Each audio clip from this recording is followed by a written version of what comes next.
السلام علیکم، welcome to my YouTube channel.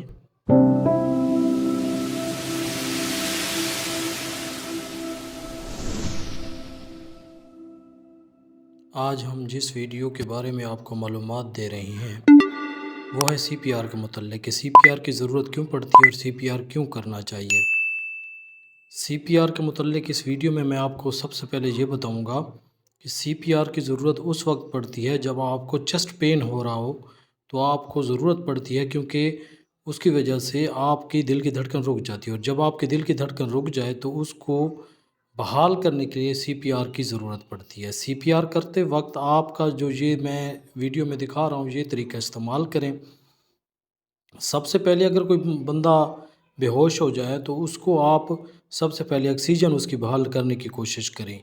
اگر آپ آکسیجن اس کی بحال کر سکتے ہیں تو پھر تو ٹھیک ہے، اگر نہیں کر سکتے تو کائنڈلی اسی وقت آپ جو ہے اپنے نزدیکی جو ہاسپٹل ہے اس سے رابطہ کریں۔ اس سے رابطہ کرنے کے بعد وہ اس کو جو فردر میڈیسن ہوگی اس کو پرووائڈ کریں گے۔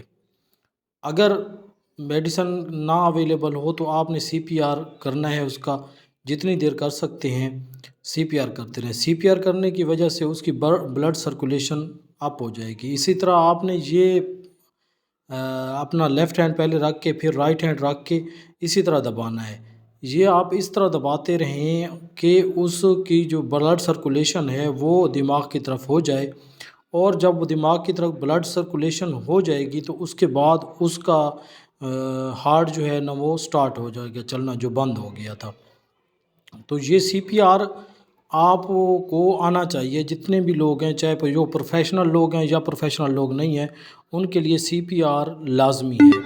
سی پی آر بلڈ سرکولیشن کو تیز کر دیتا ہے۔ سی پی آر کی مدد سے جو ہے نا جس کی سانس کی رکاوٹ ہو رہی ہے تو وہ بھی چل جاتی ہے۔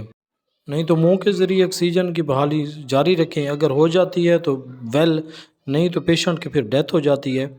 تو اس جیسی اور ویڈیو دیکھنے کے لیے میرے پیج کو لائک سبسکرائب بھی کریں اور میرے پیج کے ساتھ جڑے رہیں۔ ویڈیو واچ کرنے کا شکریہ۔ اللہ حافظ۔